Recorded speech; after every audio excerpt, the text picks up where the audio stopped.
വിദ്യാർത്ഥികളെ ഒന്നാം വർഷ FTCP online video ക്ലാസ്സുകളിലേക്ക് എല്ലാവർക്കും സ്വാഗതം. നിങ്ങളുടെ കോഴ്സ് എന്ന് പറയുന്നത് ഒരു തൊഴിലധിഷ്ഠിതമായിട്ടുള്ള കോഴ്സാണ്. ഈ കോഴ്സ് കഴിഞ്ഞു കഴിഞ്ഞാൽ നിങ്ങൾക്ക് ഒരുപാട് തൊഴിലവസരങ്ങൾ ഉണ്ടാകും. കമ്പ്യൂട്ടറുകളും അനുബന്ധ ഉപകരണങ്ങളുടെയും ആഫ്റ്റർ സെയിൽ സപ്പോർട്ടാണ് നിങ്ങൾ ചെയ്യേണ്ടി വരിക. കമ്പ്യൂട്ടറുകൾ നിങ്ങൾ അസംബിൾ ചെയ്യേണ്ടതായിട്ടുണ്ട്, ഡിസസംബിൾ ചെയ്യേണ്ടതായിട്ടുണ്ട്, അതുപോലെ തന്നെ നെറ്റ്വർക്കിംഗ് ചെയ്യേണ്ടതായിട്ടുണ്ട്. അങ്ങനെയുള്ള കമ്പ്യൂട്ടറുകളിലെ ഉപകരണങ്ങളെ ട്രബിൾ ഷൂട്ട് ചെയ്യേണ്ടതായിട്ടുണ്ട്. അങ്ങനെയുള്ള പല ജോലികളും നിങ്ങൾ ചെയ്യേണ്ടതായിട്ടുണ്ട്. അതിന് തക്കതായിട്ടുള്ള വിദ്യാഭ്യാസമാണ് നിങ്ങൾ ആർജിക്കുന്നത്.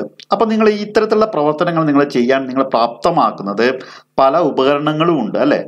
നമ്മൾ നേരത്തെ കണ്ട പല ഉപകരണങ്ങളും, മുൻ ക്ലാസ്സുകളിൽ നിങ്ങൾ പഠിച്ചിട്ടുള്ള പല ഉപകരണങ്ങളും, ഹാൻഡ് ടൂൾസ് ആയിക്കോട്ടെ, ഡയഗ്നോസ്റ്റിക് ടൂൾസ് ആയിക്കോട്ടെ, അതുപോലെ തന്നെ ക്ലീനിങ് ടൂൾസ് ആയിക്കോട്ടെ, ESD ടൂൾസ് ആയിക്കോട്ടെ, ഒക്കെ നമ്മുടെ കമ്പ്യൂട്ടറുകളെ നമ്മൾ അസംബിൾ ചെയ്യാനും ഡിസംബിൾ ചെയ്യാനും അതുപോലെ നെറ്റ്വർക്കിംഗ് ചെയ്യാനും ഉപകരണങ്ങൾ ട്രബിൾ ഷൂട്ട് ചെയ്യാനും ഒക്കെ നിങ്ങളെ സഹായിക്കുന്ന ഉപകരണങ്ങളാണ്. അപ്പോൾ ഈ ഉപകരണങ്ങളെ പരിചയപ്പെടുന്നതിനോടൊപ്പം തന്നെ അതുപോലെ തന്നെ പ്രാധാന്യം അർഹിക്കുന്നതാണ് ഈ ഉപകരണങ്ങളെ വളരെ സുരക്ഷിതമായിക്കൊണ്ട് നമ്മൾ കൈകാര്യം ചെയ്യുന്നതും. അപ്പോൾ നമ്മൾ ഒരു പ്രൊഫഷണലായിട്ട് ഒരു വർക്ക് ചെയ്യുമ്പോൾ നമ്മൾ പ്രാഥമികമായിട്ട് പാലിക്കേണ്ടുന്ന സുരക്ഷാ മുൻകരുതലുകളെ കുറിച്ചും അതുപോലെ തന്നെ നമ്മളെ വർക്കിംഗ് എൻവയോൺമെന്റിൽ നമ്മൾ ഉപകരണങ്ങളെ കൈകാര്യം ചെയ്യുമ്പോൾ നമ്മൾ പാലിക്കേണ്ടുന്ന സുരക്ഷാ മുൻകരുതലുകളെ കുറിച്ചുമാണ് നമ്മൾ ഇന്നത്തെ ക്ലാസ്സുകളിൽ ഡിസ്കസ് ചെയ്യാൻ വേണ്ടി പോകുന്നത്. എല്ലാവർക്കും ക്ലാസ്സുകളിലേക്ക് സ്വാഗതം. അപ്പോൾ നമുക്ക് വീഡിയോകളിലേക്ക് കിടക്കാം. ഈ ഡിസ്കഷൻ വരുന്നത് നമ്മുടെ 4ാമത്തെ യൂണിറ്റിലെ ടൂൾസ് ആൻഡ് സേഫ്റ്റി എന്ന് പറയുന്ന ചാപ്റ്ററാണ്. തൊഴിലിടങ്ങളിൽ നമ്മൾ പേഴ്സണൽ പ്രൊട്ടക്ഷനും നമ്മൾ ശ്രദ്ധിക്കേണ്ടതായിട്ടുണ്ട്. അത് മാത്രമല്ല എക്യുപ്മെന്റ് പ്രൊട്ടക്ഷനും നമ്മൾ ശ്രദ്ധിക്കേണ്ടതായിട്ടുണ്ട്. പേഴ്സണൽ പ്രൊട്ടക്ഷൻ എന്ന് പറയുന്നത് പ്രധാനമായിട്ട് നമ്മൾ ഇലക്ട്രിക്കൽ ആൻഡ് ഇലക്ട്രോണിക് ഉപകരണങ്ങളുമായിട്ടാണ് നമ്മൾ കൈകാര്യം ചെയ്യേണ്ടതായിട്ട് വരിക. അപ്പോൾ നമ്മൾ ഇലക്ട്രിക്കൽ സേഫ്റ്റി പാലിക്കണം, അതുപോലെ തന്നെ ഫയർ സേഫ്റ്റിയും പേഴ്സണൽ പ്രൊട്ടക്ഷൻ അനിവാര്യമായിട്ട് പാലിക്കേണ്ടതുണ്ട്. അതായത് ഇലക്ട്രിക്കൽ ഷോക്ക് മുതലായ അപകടങ്ങളിൽ നിന്നും എങ്ങനെ നമ്മളെ സുരക്ഷിതരാക്കാം, അതുപോലെ തീ കൊണ്ടുണ്ടാകുന്ന അപകടങ്ങൾ, തീയിൽ നിന്ന് എങ്ങനെ സുരക്ഷ നേടാം, അതിനെക്കുറിച്ച് നമ്മൾ പറയുന്നുണ്ട്. പിന്നെ അതുപോലെ എക്യുപ്മെന്റ് പ്രൊട്ടക്ഷന്റെ ഭാഗമായിട്ട് നമ്മൾ ESD ഇലക്ട്രോസ്റ്റാറ്റിക് ഡിസ്ചാർജ്, കാരണം നമ്മുടെ ഉപകരണങ്ങളുടെ സുരക്ഷയും പ്രാധാന്യം അർഹിക്കുന്നതാണ്. നമ്മൾ അലക്ഷ്യമായിട്ട് ഈ ഇലക്ട്രോണിക് ഉപകരണങ്ങളെ നമ്മൾ കൈകാര്യം ചെയ്ത് കഴിഞ്ഞാൽ ആ ഉപകരണങ്ങൾ നശിക്കാനിടയാകും, ഡാമേജ്ഡ് ആകാൻ സാധ്യതയുണ്ട്. അപ്പോൾ അതിൽ നിന്ന് എങ്ങനെ ഇലക്ട്രോണിക് എക്യുപ്മെന്റുകളെ നമ്മൾ സംരക്ഷിക്കാം. അപ്പോൾ അത് നമ്മൾ ESD ഇലക്ട്രോസ്റ്റാറ്റിക് ഡിസ്ചാർജിൽ നിന്ന് പ്രൊട്ടക്ഷൻ കൊടുക്കണം. അതുപോലെ തന്നെ ഇലക്ട്രോമാഗ്നറ്റിക് ഇന്റർഫിയറൻസിൽ നിന്ന് പ്രൊട്ടക്ഷൻ കൊടുക്കേണ്ടതായിട്ടുണ്ട്. അതുപോലെ ക്ലൈമറ്റ്, നമ്മളെ അന്തരീക്ഷത്തിന്റെ ഈർപ്പവും മറ്റും നമ്മളെ ഉപകരണങ്ങളെ ബാധിക്കുന്നതാണ്.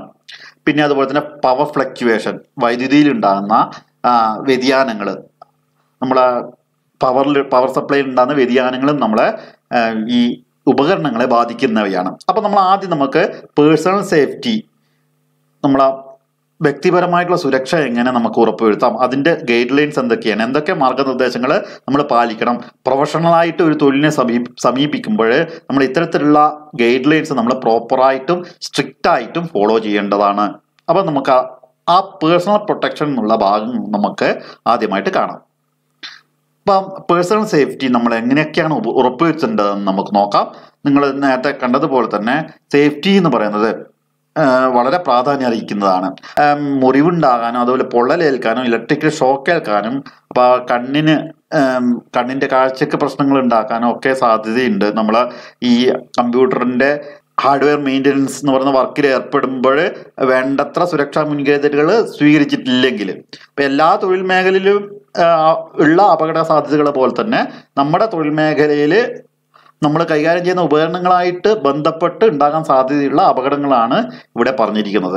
അപ്പോൾ നമ്മൾ എങ്ങനെയൊക്കെ ഇത്തരത്തിലുള്ള അപകടങ്ങളിൽ നിന്ന് നമ്മളെ സുരക്ഷിതമാക്കാം എന്നുള്ളതിനെ കുറിച്ചാണ് നമ്മൾ ആദ്യം മനസ്സിലാക്കേണ്ടത്.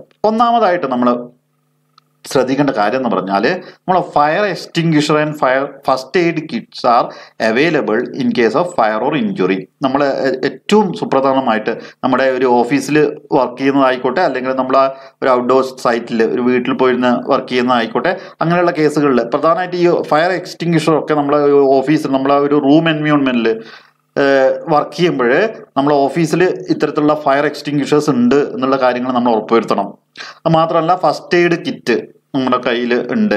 ഫസ്റ്റ് എയ്ഡ് ബോക്സ് നിങ്ങളൊക്കെ കണ്ടിട്ടുണ്ടാകും. പക്ഷേ മിക്കവാറും അതിൽ ആ സാധനങ്ങൾ ഫസ്റ്റ് എയ്ഡ് ബോക്സിൽ ആവശ്യം വേണ്ടുന്ന ഉപകരണങ്ങളും മറ്റ് മെഡിക്കൽസും അതിൽ ഉണ്ട് എന്നുള്ള കാര്യങ്ങളും കൂടെ നമ്മൾ ഉറപ്പുവരുത്തണം. ആ ബോക്സ് മാത്രം അവിടെ ഉണ്ടായാൽ പോരാ, അതിലുണ്ടാകേണ്ടുന്ന കാര്യങ്ങളും അതിലുണ്ടായിരിക്കണം.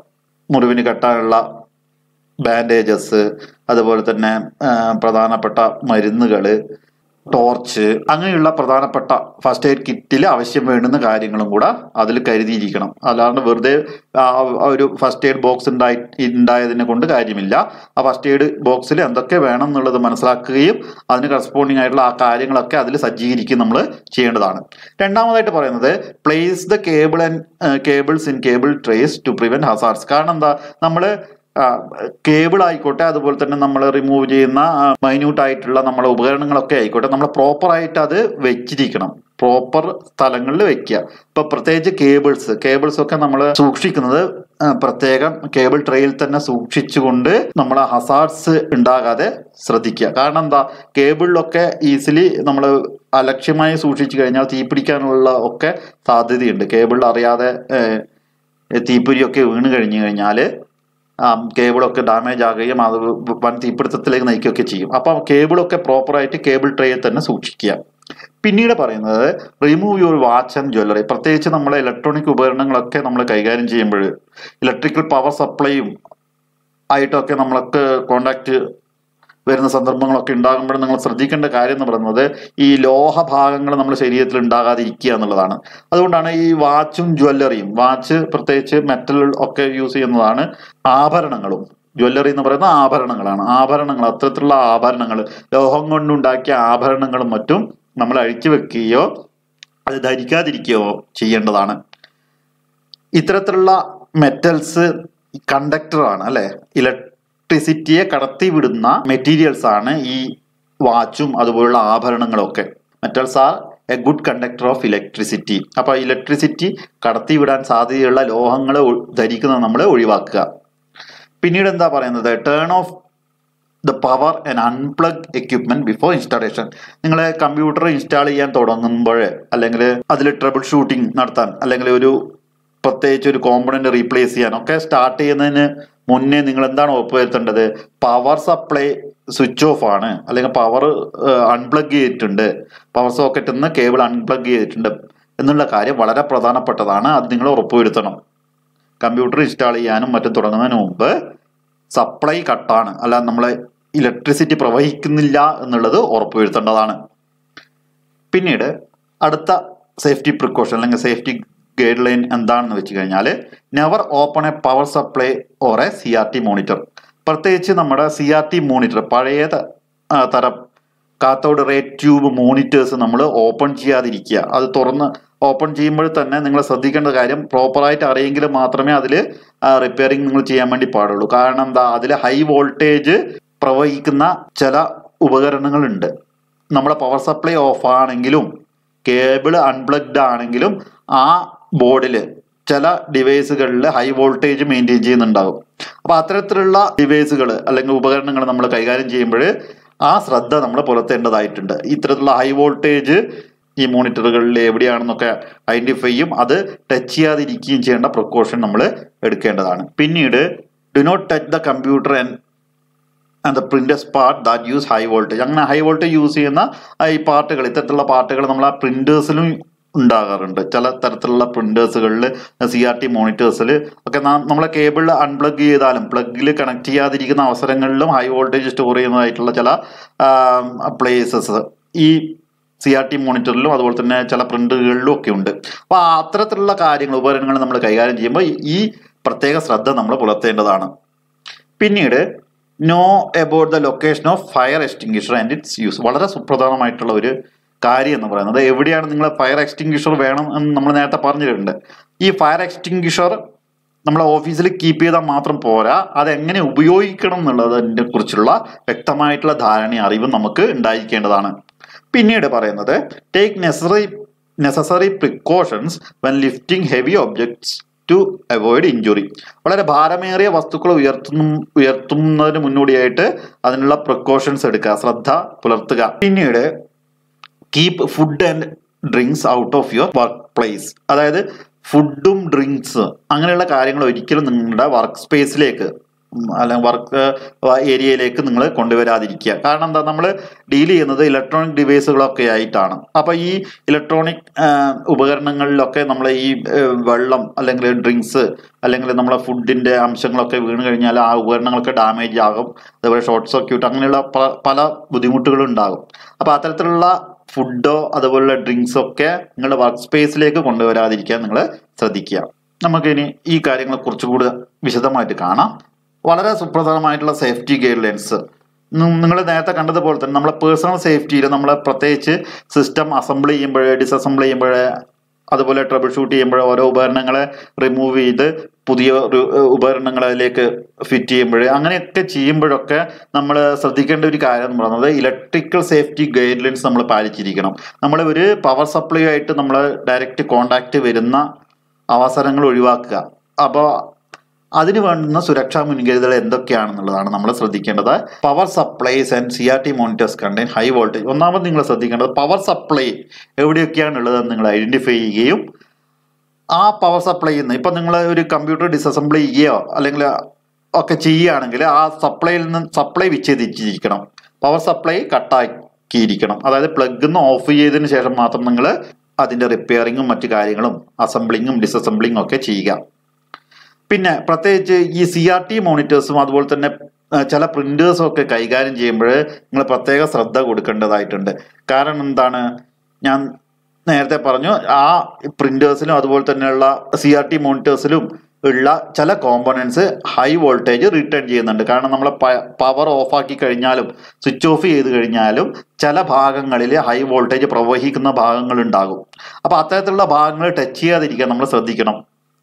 അപ്പോൾ ആ കാര്യങ്ങളിൽ പ്രിന്ററിന്റെ മാനുവൽ നോക്കിക്കൊണ്ട് ഏത് ഭാഗത്താണ് ഈ ഹൈ വോൾട്ടേജ് ഉള്ളത് എന്ന് നമ്മൾ മനസ്സിലാക്കണം. അതുപോലെ തന്നെ CRT മോണിറ്റർ ആണെങ്കിൽ ആ CRT മോണിറ്റർ റിപ്പയർ ചെയ്യുകയാണെങ്കിൽ അതിലും CRT മോണിറ്ററിലും ഈ ഹൈ വോൾട്ടേജ് സ്റ്റോറേജ് വെച്ചിരിക്കുന്ന കോമ്പണൻസ് ഏതൊക്കെയാണെന്ന് ഐഡന്റിഫൈ ചെയ്യുകയും അവ ടച്ച് ചെയ്യുന്നത് ഒഴിവാക്കുകയും ചെയ്യണം.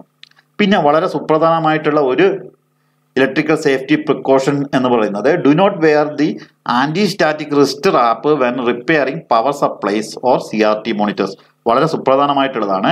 നിങ്ങൾ നമ്മുടെ കമ്പ്യൂട്ടറുകൾ ഉപയോഗിക്കുമ്പോൾ, കമ്പ്യൂട്ടറിൽ ട്രബിൾ ഷൂട്ട് ചെയ്യുമ്പോൾ അല്ലെങ്കിൽ കമ്പ്യൂട്ടർ മെയിൻ്റനൻസ് നടത്തുമ്പോൾ നമ്മൾ നേരത്തെ പറഞ്ഞു ആന്റി സ്റ്റാറ്റിക് റിസ്റ്റ് റാപ്പ് നമ്മൾ ഉപയോഗിക്കുന്നുണ്ട്. എന്തിനാണ് ആന്റി സ്റ്റാറ്റിക് റിസ്റ്റ് സ്ട്രാപ്പ് നമ്മൾ യൂസ് ചെയ്യുന്നത്?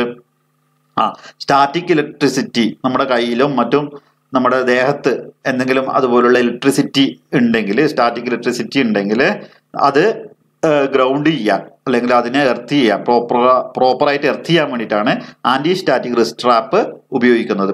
ഈ സ്റ്റാറ്റിക് ഇലക്ട്രിസിറ്റി മൂലം നമ്മുടെ ഇലക്ട്രോണിക് ഉപകരണങ്ങൾക്ക് ഡാമേജ് ഇല്ലാതിരിക്കാൻ വേണ്ടിയിട്ടാണ് നമ്മൾ ഈ സുരക്ഷാ മുൻകരുതൽ എടുക്കുന്നത്. പക്ഷേ നിങ്ങൾ ശ്രദ്ധിക്കേണ്ട ഒരു കാര്യം എന്ന് പറഞ്ഞാൽ ഈ ആന്റി സ്റ്റാറ്റിക് റിസ്റ്റ് ട്രാപ്പും ധരിച്ചുകൊണ്ട് ഒരിക്കലും നമ്മളെ പവർ സപ്ലൈ നമ്മൾ റിപ്പയർ ചെയ്യാനോ അതുപോലെ തന്നെ CRT മോണിറ്റർ റിപ്പയർ ചെയ്യാനോ ചെയ്യാൻ വേണ്ടി പാടില്ല. എന്തുകൊണ്ടെന്നാൽ നേരത്തെ നമ്മൾ പറഞ്ഞു anti static wrist strap static ഇലക്ട്രിസിറ്റിനെ ഡിസ്ചാർജ് ചെയ്യാൻ വേണ്ടിയിട്ടാണ് നമ്മൾ ധരിച്ചിരിക്കുന്നത്. ഈ ആന്റി സ്റ്റാറ്റിക് റിസ്റ്റ് ട്രാപ്പിൽ തന്നെ കണ്ടക്ടിങ് മെറ്റീരിയൽസ് ഉണ്ട്, കണ്ടക്ടിങ് മെറ്റൽസ് യൂസ് ചെയ്തുകൊണ്ടാണ് നമ്മളെ ശരീരത്തിനെ എർത്ത് ചെയ്യുന്നത്. അപ്പോൾ ഈ അങ്ങനെയുള്ള സന്ദർഭങ്ങളിൽ നമ്മൾ ആന്റി സ്റ്റാറ്റിക് റിസ്റ്റ് ട്രാപ്പ് ധരിച്ചുകൊണ്ട് പവർ സപ്ലൈയോ CRT മോണിറ്റേഴ്സോ കൈകാര്യം ചെയ്താൽ ഇതിലൂടെ ഈ കണ്ടക്ടിങ് മെറ്റീരിയലിലൂടെ ഇലക്ട്രിസിറ്റി നമ്മുടെ ശരീരത്തിലേക്ക് പ്രവഹിക്കാൻ ഷോക്കേൽക്കാനുള്ള സാധ്യത വരും. അപ്പോൾ അതുകൊണ്ട് തന്നെയാണ് നമ്മൾ ആന്റി സ്റ്റാറ്റിക് റിസ്റ്റ് ട്രാപ്പ് ധരിച്ചുകൊണ്ട് പവർ സപ്ലൈ റിപ്പയർ ചെയ്യാനോ അതുപോലെ CRT മോണിറ്റേഴ്സ് റിപ്പയർ ചെയ്യാനോ പാടുള്ളതല്ല. ഇനി അടുത്ത പ്രിക്കോഷൻ നമ്മൾ ശ്രദ്ധിക്കേണ്ട കാര്യം എന്ന് പറയുന്നത് പേഴ്സണൽ സേഫ്റ്റിയിൽ വരുന്ന അതിസുപ്രധാനമായിട്ടുള്ള മറ്റൊരു സേഫ്റ്റി ഗൈഡ് ലൈൻസ് നമ്മൾ പാലിക്കേണ്ടതായിട്ടുള്ളത് ഫയർ സേഫ്റ്റി ഗൈഡ് ലൈൻസ് ആണ്. ഫയർ സേഫ്റ്റി, തീ ഉണ്ടാകാനുള്ള സാധ്യത വളരെ കൂടുതലാണ്. കാരണം നമ്മൾ ഇലക്ട്രിക്കലായിട്ടുള്ള കാര്യങ്ങളും ആയിട്ട് നമ്മൾ ഈ പവർ സപ്ലൈയും AC കറണ്ടും ഒക്കെ ആയിട്ട് ഡീൽ ചെയ്യുമ്പോൾ നമുക്ക് അവിടെ ഫയർ ഉണ്ടാകാൻ ഷോർട്ട് സർക്യൂട്ട് മൂലമോ മറ്റും ഫയർ ഉണ്ടാകാനുള്ള സാധ്യത വളരെ കൂടുതലാണ്. അപ്പോൾ ഈ ഫയറിൽ നിന്ന് രക്ഷ നേടാൻ തീയിൽ നിന്ന് നമുക്ക് രക്ഷ നേടാനുള്ള ആവശ്യമായിട്ടുള്ള പ്രിക്കോഷൻസ് അതുപോലെ സേഫ്റ്റി ഗൈഡ് ലൈൻസ് നമ്മൾ പാലിച്ചിരിക്കണം. എന്താണ് ഏറ്റവും സുപ്രധാനമായിട്ടുള്ള ഒന്ന്? Turn of and unplug the computer before beginning installation. നമ്മൾ നേരത്തെ പലകുറി പറഞ്ഞ കാര്യമാണ്. നമ്മൾ ഒരിക്കലും കമ്പ്യൂട്ടർ പ്ലഗ് ചെയ്തുകൊണ്ട് നമ്മൾ AC കറണ്ട് പവർ സോക്കറ്റുമായിട്ട് കണക്ട് ചെയ്തുകൊണ്ട് ഒരിക്കലും റിപ്പയർ ചെയ്യാൻ വേണ്ടി പാടുള്ളതല്ല. ഇൻസ്റ്റാളേഷൻ ചെയ്യാനോ അതുപോലെ ഡിസസംബിൾ ചെയ്യാനോ ഒന്നും പാടുള്ളതല്ല. അത് ചെയ്യുന്നതിന് മുന്നേ എപ്പോഴും നമ്മൾ അൺപ്ലഗ് ചെയ്യണം. കമ്പ്യൂട്ടറുമായിട്ട് എന്ത് റിപ്പയർ നമ്മൾ നടത്തുമ്പോഴും എന്ത് മെയിൻ്റെനൻസ് വർക്ക് നമ്മൾ ചെയ്യുമ്പോഴും പവർ സപ്ലൈയിൽ കട്ടാണെന്ന് നമ്മൾ ഉറപ്പുവരുത്തണം. പവർ അൺപ്ലഗ്ഡ് ആണെന്ന് നമ്മൾ ഉറപ്പുവരുത്തണം. അടുത്ത ഘട്ടം എന്ന് പറയുന്നത് never fight a fire that is out of control. നിയന്ത്രണാതീതമായ തീ ഒരിക്കലും നമ്മൾ വെള്ളം ഒഴിച്ചിട്ടും മറ്റും നമ്മൾ കെടുത്താൻ വേണ്ടി ശ്രമിക്കാൻ വേണ്ടി പാടില്ല. അപ്പോൾ ഉടൻ തന്നെ നമ്മൾ അതിൽ നിന്ന് എസ്കേപ്പ് ചെയ്യുക, എത്രയും ദൂരം ഓടി രക്ഷപ്പെടുക എന്നുള്ള മാർഗ്ഗമേ ഉള്ളൂ. ചെറിയ തീയൊക്കെ ആണെങ്കിൽ നമുക്ക് കെടുത്താൻ വേണ്ടി ശ്രമിക്കാവുന്നതാണ്. പക്ഷെ ഔട്ട് ഓഫ് കൺട്രോൾഡ് ആയിട്ടുള്ള ഫയർ, അത്തരത്തിലുള്ള തീ പിടുത്തങ്ങൾ ഉണ്ടായിക്കഴിഞ്ഞാൽ ഉടൻ തന്നെ നമ്മൾ അവിടെ നിന്ന് എസ്കേപ്പ് റൂട്ട് വഴി രക്ഷപ്പെടേണ്ടതാണ്. അതുകൊണ്ട് തന്നെ keep A plan fire escape root before beginning any work. ഏതൊരു വർക്ക് ചെയ്യുന്നതിന് മുന്നോടിയായി നമ്മൾ ഒരു എസ്കേപ്പ് റൂട്ട് കൃത്യമായിട്ട് നമ്മൾ ഉണ്ടാക്കിയിരിക്കണം, നമ്മൾ കണ്ടിട്ടുണ്ടായിരിക്കണം. പിന്നീട് get out of the building quickly. Out of control fire ആണെങ്കിൽ ഈ എസ്കേപ്പ് റൂട്ടിലൂടെ എത്രയും പെട്ടെന്ന് നമ്മൾ രക്ഷപ്പെടണം. പിന്നെ contact emergency services for help. അപ്പൊ ഈ എമർജൻസി നമ്പേഴ്സ് എപ്പോഴും നമ്മുടെ കയ്യിൽ ഉണ്ടായിരിക്കണം. ആ നമ്പേഴ്സ് നമ്മൾ കീപ്പ് ചെയ്യണം. പിന്നെ be alert for orders emitting from computers and electronic devices. അപ്പോൾ ഇലക്ട്രോണിക് ഡിവൈസും കമ്പ്യൂട്ടറും മറ്റും നമ്മൾ റിപ്പയർ ചെയ്യുന്ന സമയത്ത് എന്തെങ്കിലും അസാധാരണമായുള്ള ഓർഡർ എന്ന് പറഞ്ഞാൽ മണാണ്, ഗന്ധം. ആ സ്മെല്ല് നമുക്ക് വരികയാണെങ്കിൽ നമ്മൾ പെട്ടെന്ന് തന്നെ നമ്മൾ അലേർട്ടായിരിക്കണം, നമ്മൾ ശ്രദ്ധിക്കണം. അപ്പോൾ അസാധാരണമായുള്ള ഗന്ധം വന്നു കഴിഞ്ഞാൽ, എന്തെങ്കിലും കത്തിയിട്ടോ മറ്റോ ഉള്ള ഗന്ധം വന്നു കഴിഞ്ഞാൽ നമ്മൾ ആ കാര്യങ്ങൾ ശ്രദ്ധിക്കണം. എവിടെയാണ് ഐഡന്റിഫൈ ചെയ്യുകയും അതിനെ തടയാൻ ആവശ്യമായിട്ടുള്ള നടപടികൾ നമ്മൾ സ്വീകരിക്കുകയും ചെയ്യേണ്ടതാണ്. പിന്നെ ഫയർ എക്സ്റ്റിംഗ്വിഷർ ഉപയോഗിക്കുന്നതിന് മുന്നേ നമ്മൾ ഫയർ എക്സ്റ്റിംഗ്വിഷർ കണ്ടു കഴിഞ്ഞാൽ ആദ്യം തന്നെ അതിന്റെ ഇൻസ്ട്രക്ഷൻസും മാനുവലും എങ്ങനെയാണ് ഉപയോഗിക്കണം എന്നുള്ള കാര്യങ്ങളൊക്കെ നമ്മൾ നേരത്തെ കൂട്ടി മനസ്സിലാക്കിയിരിക്കണം. എങ്കിൽ മാത്രമേ പെട്ടെന്നൊരു ഫയർ ഉണ്ടായി കഴിഞ്ഞാൽ നമുക്ക് പ്രോപ്പറായിട്ട് ഫയർ എക്സ്റ്റിംഗ്വിഷേഴ്സ് ഉപയോഗിക്കാൻ വേണ്ടി പറ്റും. അത് നിങ്ങൾ ശ്രദ്ധിക്കേണ്ടത്, ഔട്ട് ഓഫ് കൺട്രോൾ ആയിട്ടുള്ള ഫയർ ആണെങ്കിൽ നമ്മൾ ഒരിക്കലും ഇത്തരത്തിലുള്ള എക്സ്റ്റിംഗ്വിഷേഴ്സും അതുപോലെ മറ്റു മാർഗങ്ങൾ ഉപയോഗിച്ച് കെടുത്താൻ വേണ്ടി ശ്രമിക്കാൻ വേണ്ടി പാടുള്ളതല്ല. എത്രയും പെട്ടെന്ന് രക്ഷപ്പെടുകയാണ് വേണ്ടത്. ചെറിയ ഫയറുകളൊക്കെ ആണെങ്കിൽ, ചെറിയ തരത്തിലുള്ള ഫയറൊക്കെ ആണെങ്കിൽ നമ്മൾ ഫയർ എക്സ്റ്റിംഗ്വിഷേഴ്സ് ഒക്കെ ഉപയോഗിച്ചുകൊണ്ട് നമുക്ക് കെടുത്താൻ വേണ്ടി സാധിക്കുന്നതാണ്. അപ്പോൾ ഫയർ എക്സ്റ്റിംഗ്വിഷേഴ്സിനെ കുറിച്ച് നമുക്ക് കൂടുതലായിട്ട് പഠിക്കുന്നതിന് മുമ്പ് ഏതെല്ലാം തരത്തിലുള്ള ഫയർ ഉണ്ട് നമുക്കൊന്ന് നോക്കാം. ഒന്നാമത് ക്ലാസ് എ ടൈപ്പ് ഫയർ ആണ്. അത് സാധാരണ ഓർഡിനറി കമ്പസ്റ്റബിൾസ് കത്തുന്നത് മൂലം ഉണ്ടാകുന്ന ഫയറാണ്. വുഡ്, പേപ്പർ, ക്ലോത്ത്, റബ്ബർ അങ്ങനെയുള്ള കാര്യങ്ങൾ കത്തുന്നത് മൂലം ഉണ്ടാകുന്ന ഫയറാണ് ക്ലാസ് എ എന്നുള്ളത്. അപ്പോൾ ക്ലാസ് ബി എന്ന് പറയുന്ന ഫയറുകൾ എങ്ങനെ? Gasoline, petroleum greases, tars, oils, oil based paints, solvents, alcohols ഇങ്ങനത്തെയുള്ള കാര്യങ്ങൾ കത്തുമ്പോഴുണ്ടാകുന്ന ഫയറാണ് class B type fire. Class C type fire എന്ന് പറയുന്നത് energised electrical equipment such as computer, servers, motors, transformers and appliances. അതായത് ഇലക്ട്രോണിക് ഉപകരണങ്ങളിൽ നിന്നുണ്ടാകുന്ന ഫയറാണ് class C type fire. Class D type fire എന്ന് പറയുന്നത് കമ്പസ്റ്റബിൾ മെറ്റൽസ്, കത്തുന്ന മെറ്റലുകൾ കത്തുന്നത് മൂലം ഉണ്ടാകുന്ന ഫയറാണ് ക്ലാസ് ഡി എന്ന് പറയുന്നത്. മഗ്നീഷ്യം, ടൈറ്റാനിയം, സിർക്കോണിയം അങ്ങനെയുള്ള തുടങ്ങിയുള്ള കമ്പസ്റ്റബിൾ മെറ്റൽസ് കത്തുന്നത് മൂലം ഉണ്ടാകുന്ന ഫയറാണ് ക്ലാസ് ഡി ടൈപ്പ് ഫയർ എന്ന് പറയുന്നത്. അതുപോലെ ക്ലാസ് കെ ടൈപ്പ് ഫയർ എന്താണ്? നമ്മുടെ കുക്കിംഗ് ഓയിൽസും ഗ്രീസസും അങ്ങനെയുള്ള വെജിറ്റബിൾ ഫാറ്റ്സ് ഒക്കെ കത്തുമ്പോഴുണ്ടാകുന്ന ഫയറാണ് ക്ലാസ് കെ എന്ന് പറയുന്നത്. എന്തിനായി ഫയർസിന് ഇങ്ങനെ ക്ലാസിഫൈ ചെയ്തിട്ടുള്ളത്? എങ്കിൽ മാത്രമേ നമ്മൾ ഫയർ എക്സ്റ്റിംഗ്വിഷേഴ്സ് ചൂസ് ചെയ്യുമ്പോൾ, നിങ്ങളിപ്പോൾ വർക്ക് ചെയ്യുന്നത് നിങ്ങളുടെ ഒരു ഹാർഡ്വെയർ ഷോപ്പിലാണെങ്കിൽ, അല്ലെങ്കിൽ നമ്മുടെ ഒരു കമ്പനിയിൽ ഇലക്ട്രോണിക് റിപ്പയർ ചെയ്യുന്ന അസംബിൾ ചെയ്യുന്ന ഒരു കമ്പനിയിലാണ് നമ്മൾ വർക്ക് ചെയ്യുന്നതെങ്കിൽ നിങ്ങൾ ഫയർ എക്സ്റ്റിംഗ്വിഷേഴ്സ് ചൂസ് ചെയ്യുമ്പോൾ നിങ്ങൾ നിശ്ചയമായി മനസ്സിലാക്കേണ്ടിയിരിക്കുന്നത് ഈ ക്ലാസ് എ, ബി, സി, പ്രത്യേകിച്ച് സി ക്ലാസ് ഫയർസിനെ കെടുത്താൻ വേണ്ടി എക്സ്റ്റിംഗ്വിഷ് ചെയ്യാൻ വേണ്ടിയിട്ടുള്ള തരം ഫയർ എക്സ്റ്റിംഗ്വിഷേഴ്സ് ആയിരിക്കണം നിങ്ങൾ ആ സ്ഥാപനങ്ങളിൽ ഉപയോഗിക്കേണ്ടത്. അപ്പൊ ഈ തരത്തിലുള്ള ഓരോ ടൈപ്പ് ഫയറിനും അതിന് കെടുത്താൻ, അതിനെ എക്സ്റ്റിംഗ്വിഷ് ചെയ്യാൻ different types of fire extinguishers ആണ് നമ്മൾ ഉപയോഗിക്കുന്നത്. അത് നിങ്ങൾ ശ്രദ്ധിക്കുക. അപ്പോൾ ഫയർ എക്സ്റ്റിംഗ്വിഷേഴ്സിൽ യൂസ് ചെയ്യുന്ന മിക്സ്ചർ എന്താണെന്നുള്ള അടിസ്ഥാനപ്പെടുത്തിയിട്ട് ഈ ഫയർ എക്സ്റ്റിംഗ്വിഷേഴ്സിനെ നമ്മൾ ക്ലാസിഫൈ ചെയ്തിട്ടുണ്ട്. അത് നിങ്ങൾ നോക്കൂ. വാട്ടർ ആൻഡ് ഫോം യൂസ് ചെയ്തുകൊണ്ട് ഫയറിനെ കെടുത്തുന്ന തീ കെടുത്തുന്ന തരം ഫയർ എക്സ്റ്റിങ്ക്വിഷേഴ്സ് ഉണ്ട്. അപ്പൊ ആ തരത്തിലുള്ള ഫയർ എക്സ്റ്റിങ്ക്വിഷേഴ്സ് ക്ലാസ് എ ടൈപ്പ് ഫയർസിനെ മാത്രമേ എക്സ്റ്റിങ്ക്വിഷ് ചെയ്യുള്ളൂ. അപ്പൊ നിങ്ങൾ ശ്രദ്ധിക്കണം, ക്ലാസ് എ ടൈപ്പ് എന്ന് പറയുന്നത് എന്താണ്? കമ്പസ്റ്റിബിൾ, വുഡ്, പേപ്പർ, ക്ലോത്ത് തുടങ്ങിയ കമ്പസ്റ്റിബിൾ കത്തുമ്പോഴൊന്നും മൂലമുണ്ടാകുന്ന ഫയർ ആണ് ക്ലാസ് എ ടൈപ്പ് ഫയർ. അപ്പൊ അത്തരത്തിലുള്ള ഫയറിനെ മാത്രമേ ഈ വാട്ടർ ആൻഡ് ഫോം യൂസ് ചെയ്തുകൊണ്ട് പ്രവർത്തിക്കുന്ന ഫയർ എക്സ്റ്റിങ്ക്വിഷേഴ്സ് കെടുത്തുകയുള്ളൂ.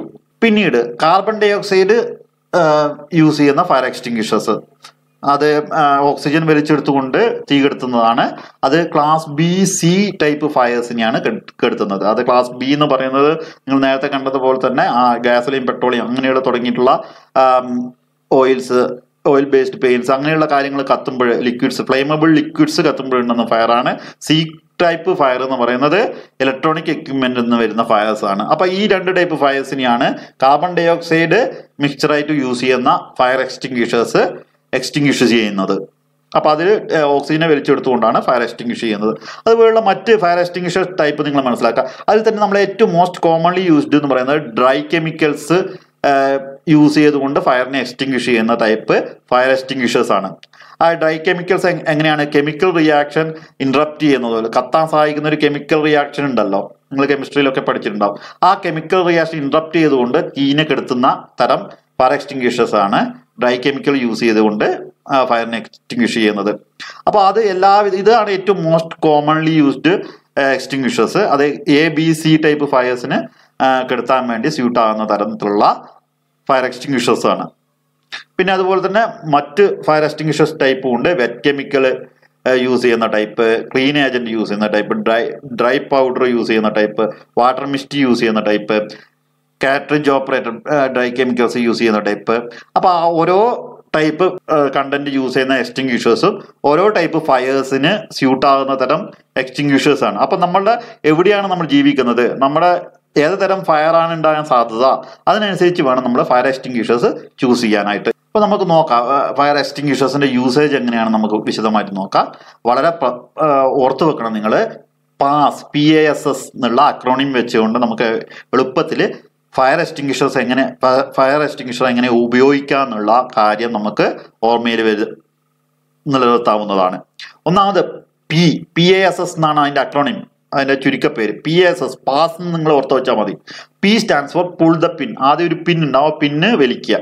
പിന്നെ രണ്ടാമത് A പറയുന്നത് aim at the base of the fire, not at the flames. എപ്പോഴും നമ്മൾ എയിം ചെയ്യേണ്ടത് ഫയറിന്റെ ബേസിലേക്കായിരിക്കണം, ഒരിക്കലും തീയുടെ അഗ്നിയിലേക്ക്, ഫ്ലെയിംസിലേക്ക് നമ്മൾ ഒരിക്കലും എയിം ചെയ്യാൻ വേണ്ടി പാടില്ല. ഫയറിന്റെ ബേസിലേക്കായിരിക്കണം എപ്പോഴും നമ്മളെ എക്സ്റ്റിങ്ക്വിഷർ എയിം ചെയ്യേണ്ടത്. മൂന്നാമത് സ്ക്വീസ് ദ ലിവർ അമർത്തുക. നാലാമത് sweep the nozzle from side to side. ഈ നോസിൽ മൂവ് ചെയ്തുകൊണ്ട്, സൈഡ് ടു സൈഡ് മൂവ് ചെയ്തുകൊണ്ട് എല്ലാ ഭാഗത്തേക്കും നമ്മൾ ഫയർ എക്സ്റ്റിങ്ക്വിഷർ സ്പ്രേ ചെയ്യുക. നമുക്ക് നോക്കാം. ഒന്നാമത്തെ സ്റ്റെപ്പ് എന്ന് പറയുന്നത് പുൾ ദ പിൻ. നിങ്ങൾക്ക് അറിയാവുന്നത് പോലെ തന്നെ ആ ഫയർ എക്സ്റ്റിങ്ക്വിഷറിന്റെ ഈ ഭാഗത്ത് ഒരു പിന്നുണ്ട്, ആ പിന്ന് നമ്മൾ റിമൂവ് ചെയ്യേണ്ടതായിട്ടുണ്ട്. അതാണ് ഒന്നാമത്തെ ഘട്ടത്തിൽ നമ്മൾ ചെയ്യേണ്ടത്. നമ്മൾ ആ ഫയർ എക്സ്റ്റിങ്ക്വിഷറിന്റെ പിന്ന് റിമൂവ് ചെയ്യുക. അടുത്ത ഘട്ടത്തിൽ രണ്ടാമത്തെ സ്റ്റെപ്പിൽ നമ്മൾ എന്ത് ചെയ്യണം എന്ന് പറഞ്ഞു കഴിഞ്ഞാൽ ആ ഫയറിന്റെ ബേസിലേക്ക് എയിം ചെയ്യുക. ആ പാസ് എന്നുള്ള ആ അക്രോണിം നിങ്ങളുടെ മെമ്മറി ഉണ്ടായിരിക്കണം. PASS. അപ്പൊ P for remove the pin remove ചെയ്യുക എന്നുള്ളതാണ്, പുൾ ദ പിൻ. പിന്നീട് A എന്ന് പറയുന്നത് aim at the base of the ഫയറിന്റെ ബേസിലേക്ക്, ഫ്ലെയിംസിലേക്കല്ല ബേസിലേക്ക് വേണം നമ്മൾ എയിം ചെയ്യാനായിട്ട്. അടുത്ത ഘട്ടത്തിൽ സ്ക്വീസ് ദ ഹാൻഡിൽ. നമ്മൾ ആ ഹാൻഡില് സ്ക്വീസ് ചെയ്യണം, ഹാൻഡിൽ കൈകൊണ്ട് അമർത്തുമ്പോൾ നമ്മുടെ ആ കെമിക്കലോ വാട്ടറോ എന്താണെന്ന് വെച്ച് കഴിഞ്ഞാൽ അത് തീയിലേക്ക് ഇജക്റ്റ് ആകുകയും നമ്മൾ ഈ നോസിൽ സ്വീപ്പ് ചെയ്യുന്നതിലൂടെ, അങ്ങോട്ടും ഇങ്ങോട്ടും സ്വീപ്പ് ചെയ്യുന്നതിലൂടെ, സൈഡ് ടു സൈഡ് സ്വീപ്പ് ചെയ്യുന്നതിലൂടെ തീ പൂർണ്ണമായിട്ട് അണക്കപ്പെടുകയും ചെയ്യും. നമ്മൾ ഈ ഇമേജ് നിങ്ങൾ നോക്കുക. ആദ്യം പിന്ന് പുള്ളി ചെയ്യുന്നു, പിന്നീട് നമ്മുടെ ആ നോസിൽ എയിം ചെയ്യുന്നു, അതിനുശേഷം സ്ക്വീസ് ചെയ്യുന്നു ഹാൻഡിൽ, പിന്നെ അതിനുശേഷം സ്വീപ്പ് ചെയ്യുന്നു. ഒന്നുകൂടെ നോക്കുക. പിന്ന് പുള്ളി ചെയ്യുന്നു ആദ്യമായിട്ട്, അതിനുശേഷം ഫയറിന്റെ ബേസിലേക്ക് നമ്മൾ എയിം ചെയ്യുന്നു, പിന്നീട് സ്ക്വീസ് ചെയ്യുന്നു. സ്ക്വീസ് ചെയ്യുമ്പോൾ അതിൽ വരുന്ന ആ ദ്രാവകം നമ്മൾ ഈ നോസിൽ അങ്ങോട്ടും ഇങ്ങോട്ടും സ്വീപ്പ് ചെയ്യുന്നതിലൂടെ തീയുടെ എല്ലാ ഭാഗങ്ങളിലേക്കും എത്തിക്കുകയും അങ്ങനെ തീയിനെ കെടുത്തുകയാണ് ചെയ്യുന്നത്. പിന്നെ പുള്ളി ചെയ്യുന്നു, എയിം ചെയ്യുന്നു, സ്ക്വീസ് ചെയ്യുന്നു, പിന്നെ സ്വീപ്പ് ചെയ്യുന്നു ലെഫ്റ്റ് ടു റൈറ്റ്. അല്ലെങ്കിൽ ആ തീ ഏത് ഭാഗത്തേക്കാണെന്നുള്ളതിനനുസരിച്ചിട്ട് നമ്മൾ ആ രീതി ചെയ്ത് കഴിഞ്ഞു കഴിഞ്ഞാൽ ആ ഫയർ കംപ്ലീറ്റ് ആയിട്ട് എക്സ്റ്റിങ്ക്വിഷ് ചെയ്യുന്നതാണ്. അപ്പോൾ നിങ്ങൾ മറ്റൊരു കാര്യം ശ്രദ്ധിക്കേണ്ടതെന്ന് പറഞ്ഞു കഴിഞ്ഞാൽ നമ്മൾ ഫയർ എക്സ്റ്റിങ്ക്വിഷർ യൂസ് ചെയ്യുമ്പോൾ ആ എക്സ്റ്റിങ്ക്വിഷർ ഏത് തരം തീക്ക് വേണ്ടിയിട്ടുള്ളതാണ്. നമ്മൾ നേരത്തെ ക്ലാസ്സിൽ നമ്മൾ കണ്ടു കഴിഞ്ഞു. A class, B class, C class, അങ്ങനെ പല ടൈപ്പ് ഫയർസ് ഉണ്ട് നമ്മൾ പരിചയപ്പെട്ടു അല്ലേ. അതിൽ തന്നെ എ ക്ലാസ് ഫയർ എന്ന് പറയുന്നത് വുഡ്, പേപ്പർ, ടെക്സ്റ്റൈൽസ് അവയൊക്കെ കമ്പസ്റ്റൻ മൂലം ഉണ്ടാകുന്ന ഫയർ ആണെന്ന് പറഞ്ഞു. പിന്നീട് ഫ്ലെയിമബിൾ ലിക്വിഡ് മൂലം ഉണ്ടാകുന്ന ഫയർ, ഇലക്ട്രോണിക് ഉപകരണങ്ങൾ മൂലം ഉണ്ടാകുന്ന ഫയർ, അത്തരത്തിലുള്ള അങ്ങനെ നമ്മൾ ഫയറിനെ ക്ലാസിഫൈ ചെയ്തിട്ടുണ്ട്. അപ്പൊ ഏതൊക്കെ ഫയറുകൾക്ക് ഉപയോഗിക്കാൻ വേണ്ടി പറ്റുന്ന ഫയർ എക്സ്റ്റിങ്ക്വിഷർ ആണ് നമ്മുടേത് എന്നുള്ള കാര്യങ്ങൾ നമ്മൾ ഉറപ്പുവരുത്തണം. അതിന് മേലെയുള്ള ലേബൽ നോക്കിക്കൊണ്ട് നമുക്ക് ഉറപ്പുവരുത്താൻ വേണ്ടി പറ്റുന്നതാണ് ഇത്. ഇപ്പൊ ഇവിടെ നോക്കൂ, ആദ്യത്തെ കേസിൽ എ ക്ലാസ് ഫയറിന്, ബി ക്ലാസ് ഫയറിന്, സി ക്ലാസ് ഫയറിന്, അതുപോലെ ലൈവ് ഇലക്ട്രിക്കൽ എക്യുപ്മെന്റ്, അത്തരം ഫയറിനൊക്കെ പറ്റുന്ന തരത്തിലുള്ള ഫയർ എക്സ്റ്റിങ്ക്വിഷർ ആണ് ഈ ഡ്രൈ പൗഡർ ഫയർ എക്സ്റ്റിങ്ക്വിഷർ എന്നാണ് അതിന്റെ മേലെയുള്ള ലേബൽ കൊണ്ട് സൂചിപ്പിക്കുന്നത്. അപ്പൊ അത്തരം ലേബലുകൾ നോക്കിക്കൊണ്ട് വേണം നമ്മൾ ഫയർ എക്സ്റ്റിങ്ക്വിഷർ വാങ്ങാനും ഉപയോഗിക്കാനും. ഓരോ ടൈപ്പ് ഫയർ ഉണ്ട്. അപ്പോൾ ആ ഫയറിന് സ്യൂട്ട് ആകുന്ന തരം വ്യത്യസ്ത കെമിക്കലുകളും അതുപോലെ വാട്ടറും കാർബൺ ഡൈ ഓക്സൈഡും മറ്റൊക്കെ ഉപയോഗിക്കുന്ന വ്യത്യസ്ത ഇനം ഫയർ എക്സ്റ്റിങ്ക്വിഷേഴ്സും ഉണ്ട്. അപ്പോൾ നമ്മളെ വീടായിക്കോട്ടെ, വർക്ക് ഏരിയ ആയിക്കോട്ടെ, നമ്മളെ വർക്കിംഗ് അറ്റ്മോസ്ഫിയർ ആയിക്കോട്ടെ, അവിടെ ഉണ്ടാകാൻ സാധ്യതയുള്ള തീകൾ ഏത് തരം തീയാണെന്ന് മനസ്സിലാക്കുകയും അതിനനുയോജ്യമായിട്ടുള്ള ഫയർ എക്സ്റ്റിങ്ക്വിഷർ വാങ്ങി അവിടെ സൂക്ഷിക്കുകയും വേണ്ടതാണ്. അപ്പോൾ പ്രിയപ്പെട്ട വിദ്യാർത്ഥികളെ, ഇന്ന് നമ്മൾ പഠിച്ചിട്ടുള്ളത് സേഫ്റ്റി അല്ലേ. നമ്മുടെ വർക്കിംഗ് അറ്റ്മോസ്ഫിയറിൽ നമ്മളെ പേഴ്സണൽ സേഫ്റ്റി അതുപോലെ എക്യുപ്മെന്റിന്റെ സേഫ്റ്റിയും വളരെ പ്രാധാന്യം അർഹിക്കുന്നു നമ്മൾ പഠിച്ചിട്ടുണ്ട് അല്ലേ. അപ്പോൾ ഇന്ന് നമ്മൾ കണ്ടിട്ടുള്ളത് പേഴ്സണൽ സേഫ്റ്റി എങ്ങനെ നമ്മൾ ഉറപ്പുവരുത്താം, എങ്ങനെ നമ്മൾ ഇലക്ട്രിക്കൽ സേഫ്റ്റി ഉറപ്പുവരുത്തുന്നു, എങ്ങനെ നമ്മൾ ഫയർ സേഫ്റ്റി ഉറപ്പുവരുത്തുന്നു എന്നുള്ള കാര്യങ്ങളാണ്. അപ്പോൾ നിങ്ങൾക്ക് ഇന്നത്തെ ക്ലാസ് മനസ്സിലായി എന്ന് വിചാരിക്കുന്നു. Thank you.